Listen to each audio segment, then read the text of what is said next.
This is an SM Media production.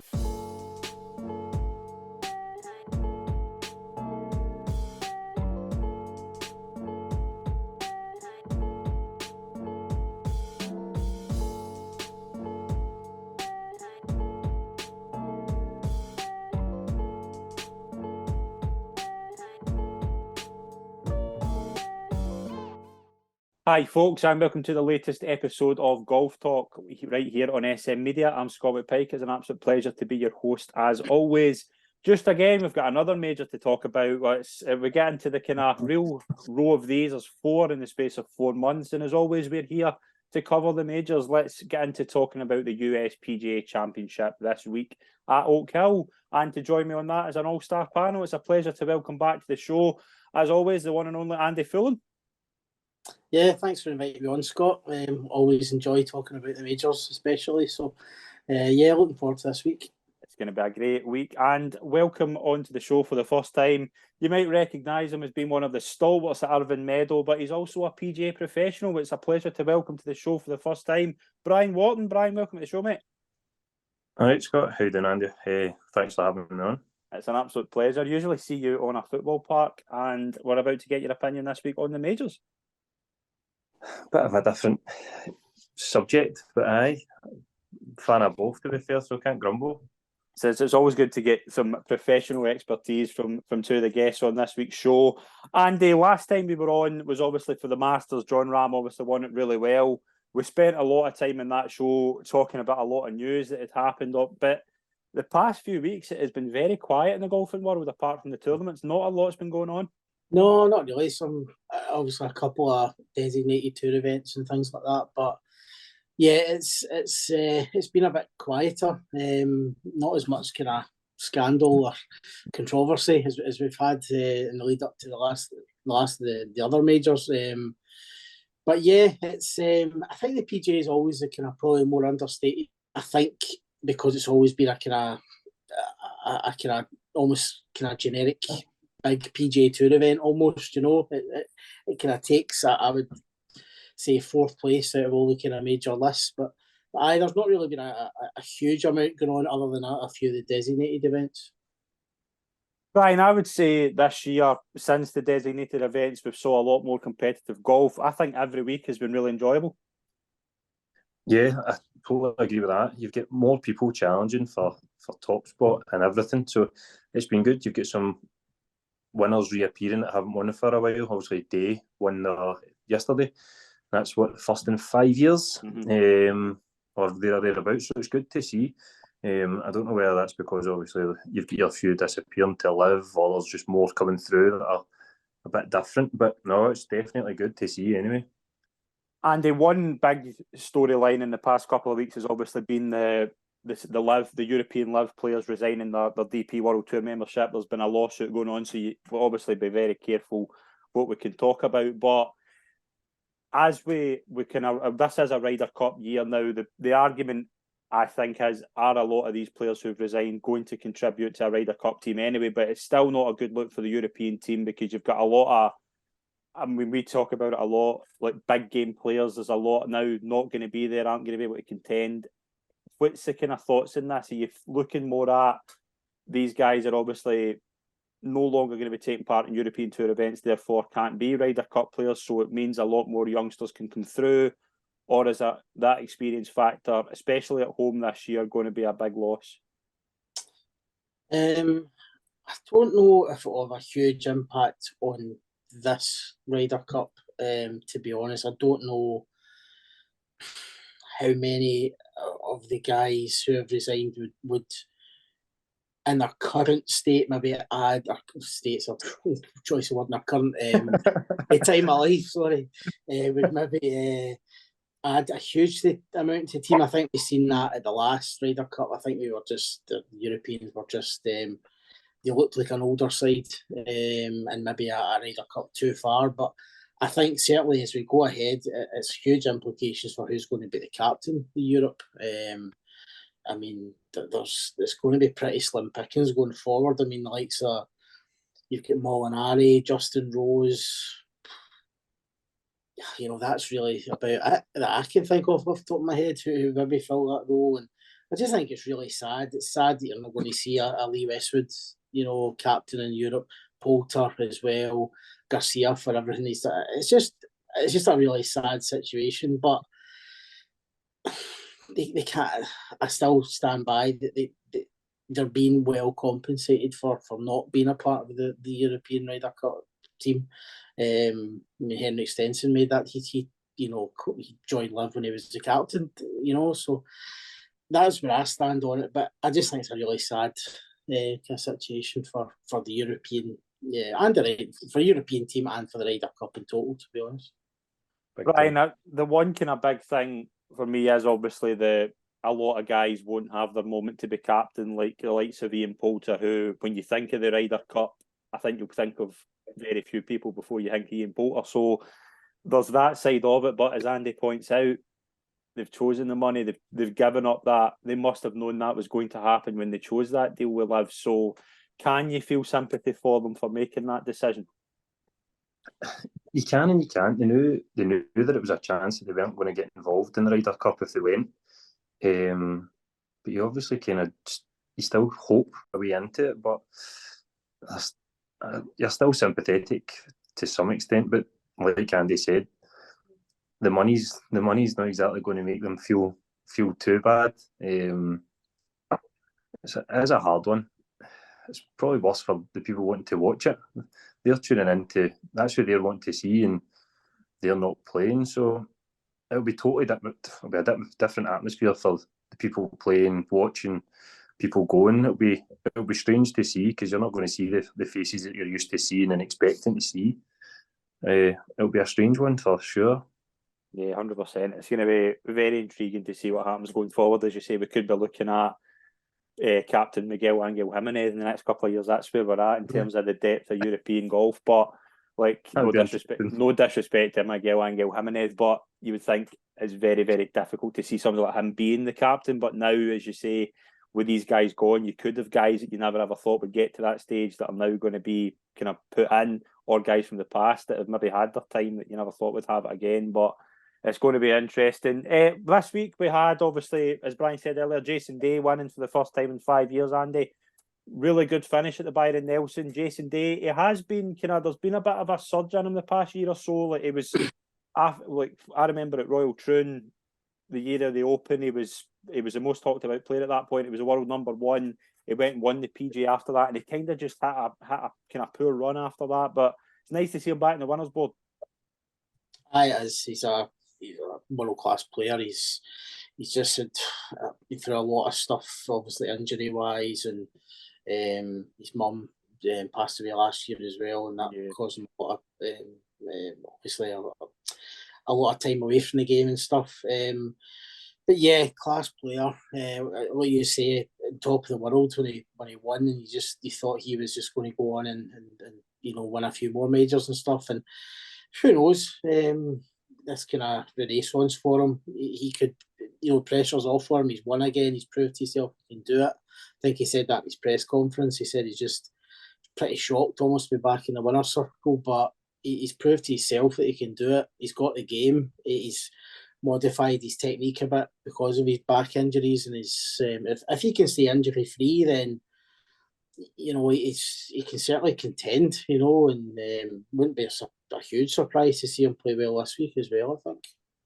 Bryan, what's your thoughts on Jason Day kind of coming back into the winner's circle? And he's won the PGA before. He won it in 2016. Similar type of course to this. Could he be a contender this week? He's got to be looked at as a contender. Like Andy said, coming off the back of a win, confidence is up, playing well. 1,000,000% got to be up there. Like I said, Scottish Scheffler, he's got tough people around him to contend with, but he's put himself right in the mix, giving people something to think about. And there's no reason at all why he shouldn't be competing and contending. Like Andy said, world-class player, back on form after everything he's went through. It'd be good to see him winning again, to be honest. He's one of those guys that you're probably excited for when he does win. You see how much it means to people like that and players like that. So, big time. It'd be good to see, obviously, keeps his form going, be good, very good. Yeah, I think it'd be really good as well. I think he's one of those guys that I think everybody likes. I think he's, as well, everybody seems to have a soft spot for him. He's always kind of, when he's consistent, he's always up the top, which I think could be intriguing. He's 25-1 this week. He's worth maybe £1 each way if you fancy a wee punt on him, because he could be up there this week. We'll move into the live event. We saw speaking of renaissance, we saw a few players kind of hitting into form for the first time in a while. Dustin Johnson won the event in Tulsa, beating Cameron Smith and Brandon Grace in a playoff, Andy. Dustin Johnson, obviously, he hasn't been his peak form. Cameron Smith certainly hasn't. Brandon Grace has kind of fell off a cliff a wee bit, but you can argue live events, are they competitive enough? But Dustin Johnson, I mean, he's won an event, and Cameron Smith, again, he's come into form at a good time.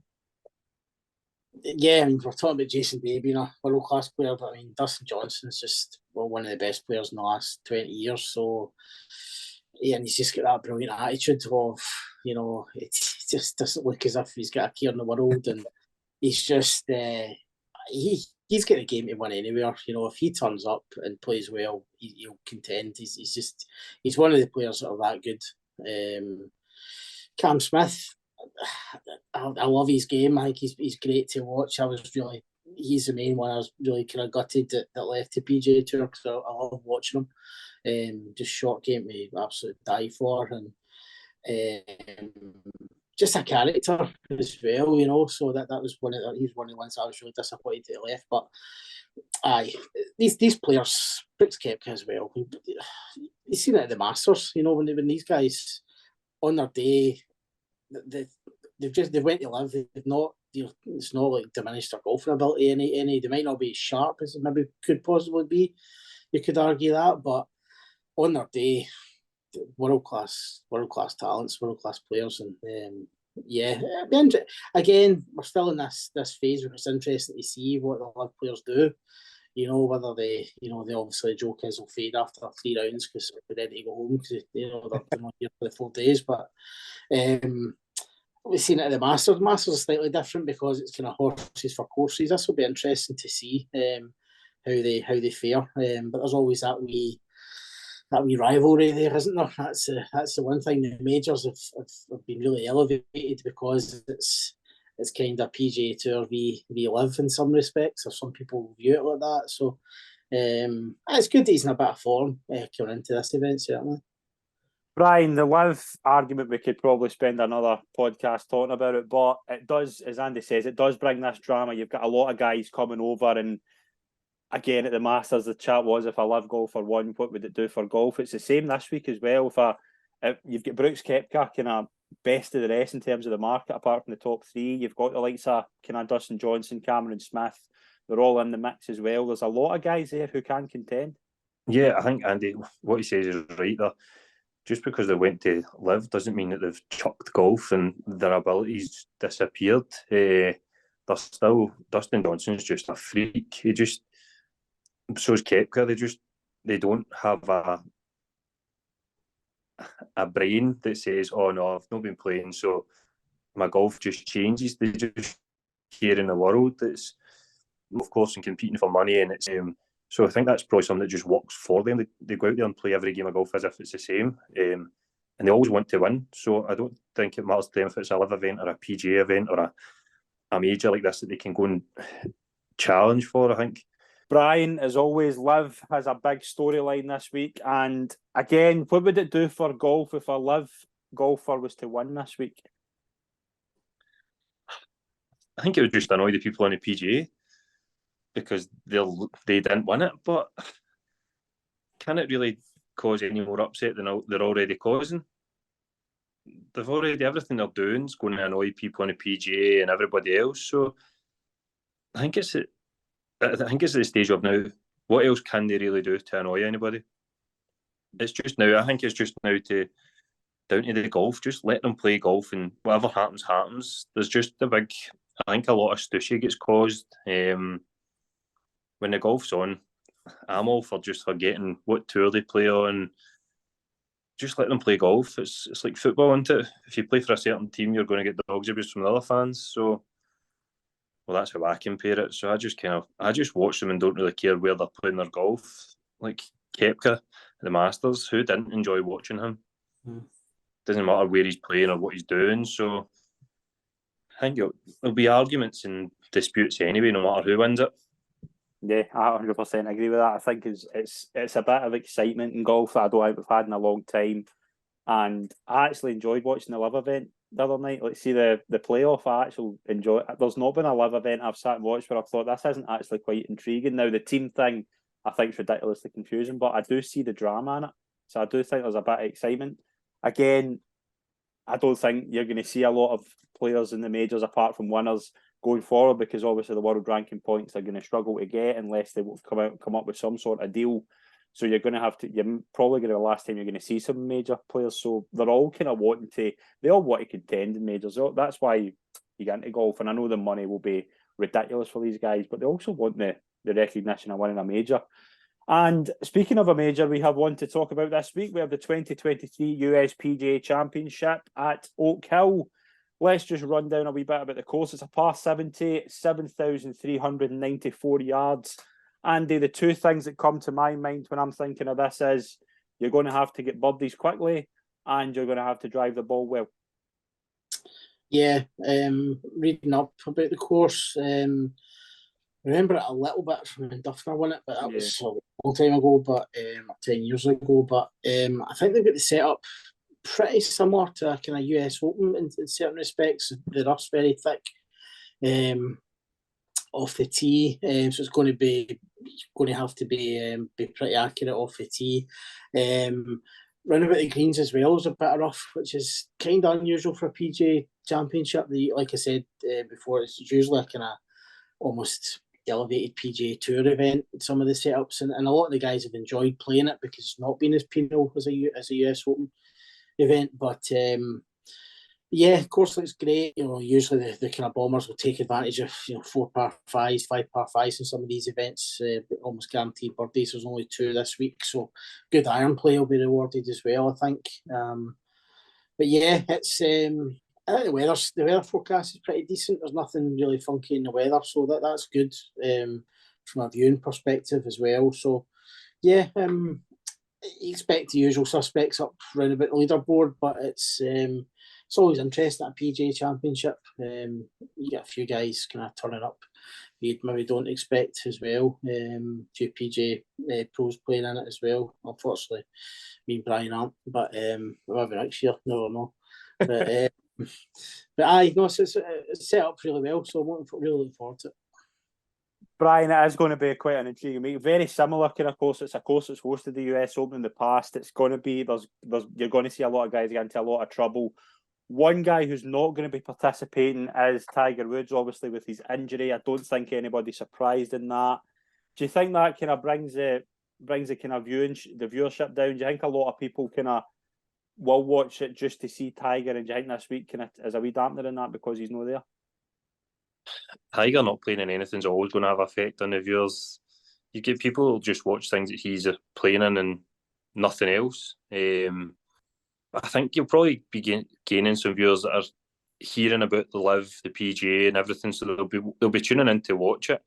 Yeah, I think they'll take a hit in numbers with Tiger not playing, but I think they'll still make up a bit on the live PGA battle. So it'll be good. Be good to see.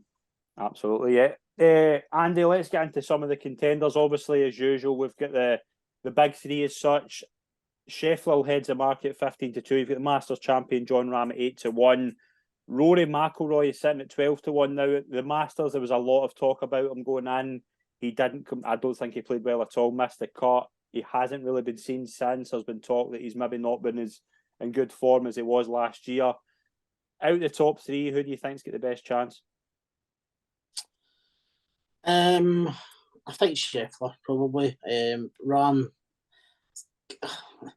say going off the boil a wee bit. I mean, the standards he set this year has been incredible, so it's a bit harsh to say he's been off the boil. But I think other than a runners up in Mexico, he's not really contended. Scheffler's just there. He's just always there, and that's. I just think he'll be a factor again. this week. So out of those three, probably him. I think he'll be the one there or thereabouts. But aye, it'd be interesting to see how Rory plays. You know, he's talking about box office with Tiger. Rory's probably the next one.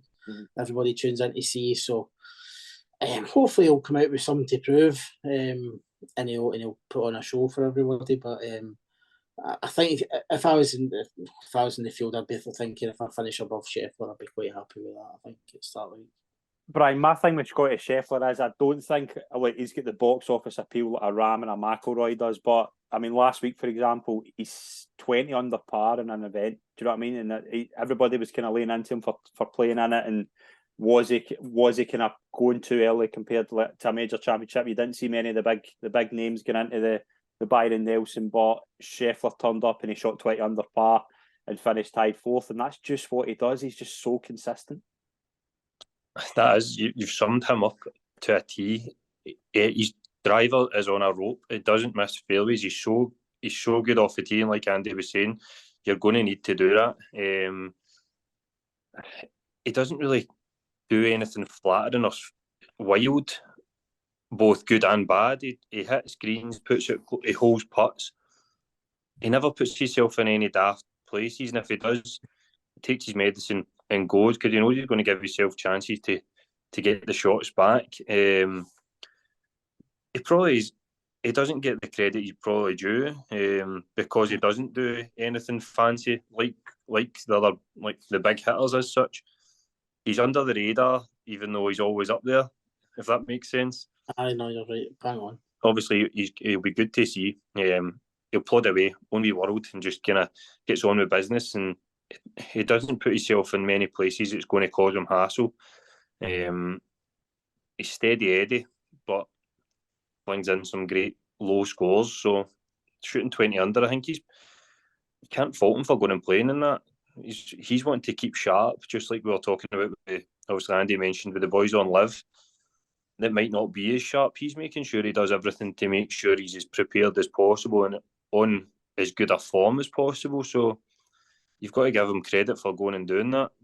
Yeah, 100%. I think that's the big thing. I think the full swing, I don't know if you've seen that. It was the episode with him and Koepka, and you couldn't have seen two more different characters at that point. Koepka was sitting in the sofa, and his wife was telling him about their marriage thing, and he was not interested in the slightest. Scheffler's just so focused, so prepared for what's going on, and it's that different. I think Scotty Scheffler's just golf, kind of 24/7, and I don't think that's a bad thing, especially now when there's a lot of kind of guys in a similar ilk to him, and he's came through that. He's only been in the tour for 3 years. He's won a major, been world number one, and he's been so remarkably consistent this year. And the one player who could be a big factor this week, if he's on his game, is Jordan Spieth. Now, Jordan Spieth, obviously, going into this with what's looking like a bad wrist injury, he's going for the career Grand Slam. I think Oak Hill would suit Jordan Spieth to a T, pardon the pun, but is he on his game this week if he's got a bad injury? Well, a wrist injury is never good for a golfer, especially if the rough is pretty thick ground there. But it really, it's got some. I think they've got some kind of funky green complexes run about the greens and stuff like that. So reading up on it, it should really suit him. Because there's one guy who can get up and down out of ball washer, it's Spieth. You know, he's shot just unbelievable. And he has been in good form this year as well, you know. So, yeah, I would love him. I love watching him. Him and his caddy, the interactions are brilliant. It'd be great to get them mic'd up rather than like Rory at Augusta. You know, it'd be great to listen to him and Greller on the course. But I would love to see him do it. I think it'd be, again, just a bit of golf history, but it's a big ask with any kind of injury. The calibre of player that's playing in these things, if you're not 100%, you're really struggling. And all it takes, or if it's a wrist injury, one kind of heavy lie in the rough, and that could be you done. That could be a long term as well. So you need to take that into consideration as well. So I hope he plays and everyone's okay, and I'd love to see him win, but I can't. I think the odds are against him. I think that as well, Brian. I think the odds against him even competing are very slim. I was trying to see if there was any news about him. The chat is right now he's still on the list. I think it's very, very likely that you could see a pull out in the next couple of days. But it would be a great story if he was to win a Grand Slam. It would be massive. It'd be good to see. Like Andy's one that you always enjoy watching. But if he's been struggling with that injury, it's always going to be in the back of his head, no matter how much he tries to forget about it. Like you're saying, one bad lie and it's going to be in his head, a wee bit of kind of caution. And as soon as they've got any caution in their mind, it can go anywhere. Like you're then kind of a bit of fear, and it's never good. It would be good. I think it'd be brilliant to see him to go and win. But like Andy said, I think it's a massive ask against boys that are competing. And like we were touching on with Scottish Scheffler, he's as sharp as attack just now, and then somebody that's kind of carrying an injury makes. It's just a bit of an uphill battle, and you're probably seeing straight away he's a couple of shots behind with that kind of injury in the back of his head, I'd say. I'd love to see it, but I think it's a tough task for him. Yeah, it could be. It's going to be very intriguing to see if he turns up. There are a lot of players. We could spend a full show talking about some of the players who could contend, Andy. You've got the likes of Koepka, Patrick Cantley, Xander Schauffele. Justin Thomas obviously won it last year. There's a lot of guys who could contend. We'll get our top 3 picks later on, but there's a lot of guys who could be a big factor this week, Andy. Oh yeah, loads. Ones you mentioned there, Schauffele, Cantley as well. He's due a major performance. UCAD in the bag, stuff like that, and the strength and depth is huge. Max Fitzpatrick's another one who's a real good course manager. So there's so many. To try and pick a winner on one of these golf events, other than the big 3, I feel like is really difficult. Bryan, similar kind of topic as well. Kind of big players. You've got again a lot of good players kind of as well. You've got like this kind of Max Homa, Sam Burns, a lot of guys in good form, just been steady this year. Who do you like from the kind of best of the rest apart from the big 3? Oh, it's a tough one. Probably watching that full swing, you probably like a few more that you've not really paid much attention with. Andy, for every Tiger Woods, Phil Mickelson that's won this, you've got a Sean McKeel and a Rich Beam. There's a lot of guys who could fly under the radar. Who kind of catches your eye at a big price? One that I thought was a big price was Harris English. I thought he was quite. I think he's 200 odd to 1. And done a wee bit of research on him. I think he's made the cut like 5 of the last 6 PGA events. He's a couple of good finishes in the PGA Tour this year as well. So was a really, really good ball striker. So somebody like that would probably be a good bet that I had just kind of noticed, Bryan, maybe yourself, kind of big. There's always somebody who flies. This is a kind of major where you would say is more likely to bring up a surprise. Any you like? Rob McIntyre's 300 to 1, for example. I love McIntyre. He's there's been a big thing about him coming in and playing. He's another one though. He was struggling with injury as well. He's had a wrist injury as well, I think.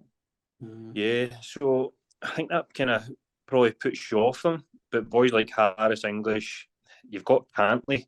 I like that shout as well. I know he's probably not as big a odds, but you've got to look at boys like that kind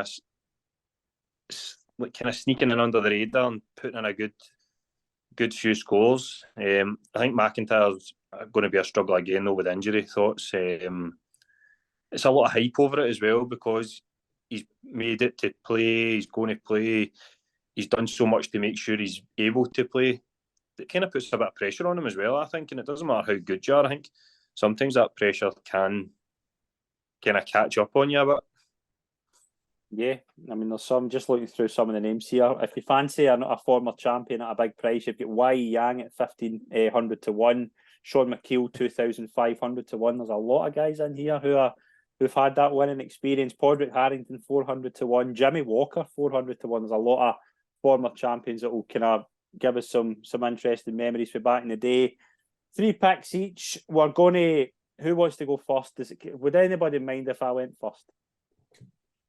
I am all over Patrick Cantlay for this, all over him, and I'll tell you for why. And Andy brought him up earlier. Joe LaCava on the bag, I think is going to make a power of difference. I think Patrick Cantlay I think every single one of us wanted to hate Patrick Cantlay after the Masters. I think we all lost a lot of love for him after his slow play, but I think he's going into this in such good form. He's had 5 top 20s in the past 5 events he's played in the PGA Tour, including a tie for 18th at the Masters. He was contending. He just had a wee slump at the last kind of back 9. He's had a good major record the past 3 events. He's finished in the top 20 as well. I think he's going in here so under the radar. And the one thing that catches my eye, I think driving, he's one of the best in the world, especially just controlling the ball off the tee. I think his putting's coming on to a bit of a game as well the past few months. So I think he could be a real contender here.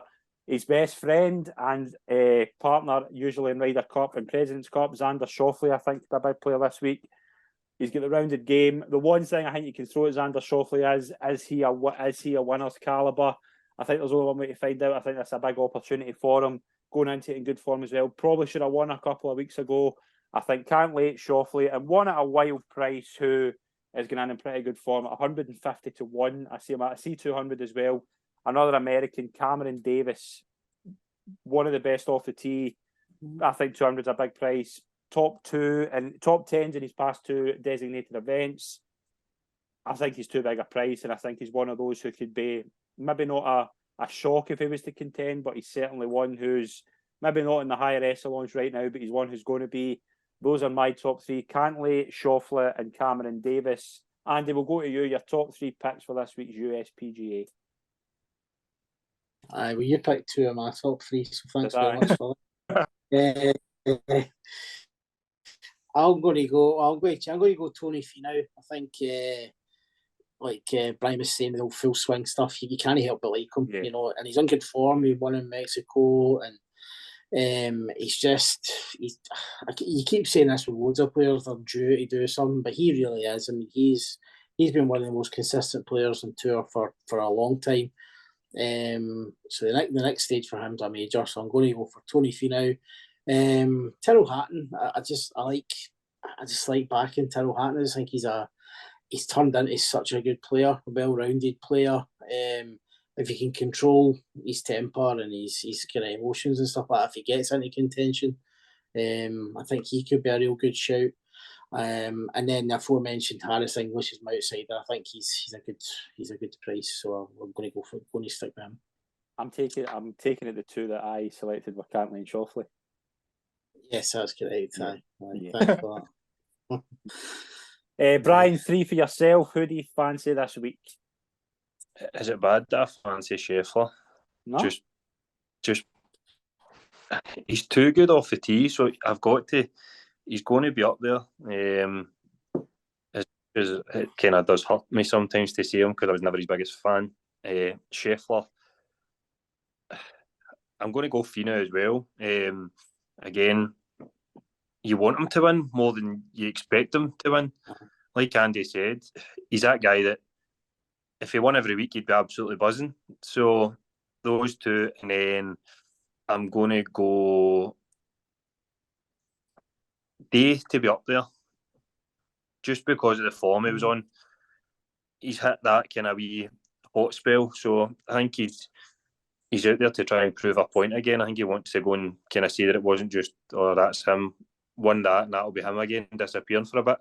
He'll want to go and compete again. He's clearly on good form, so I'm going to go with him. Brilliant. It's going to be a fascinating weekend, as always, in the USPGA. And we're going to wrap up the show for this week. It's a pleasure, as always, to have on the show, Andy Fullen. Yeah, thanks, boys, for having me on. I'm really looking forward to this week. Should be really good. That's brilliant. And a brilliant debut for Bryan Wharton. Bryan, pleasure as always, mate. Thank you very much. Thanks. Cheers for having me. Thank you. Brilliant. Thank you very much to everyone. Please gamble responsibly and enjoy the USPGA.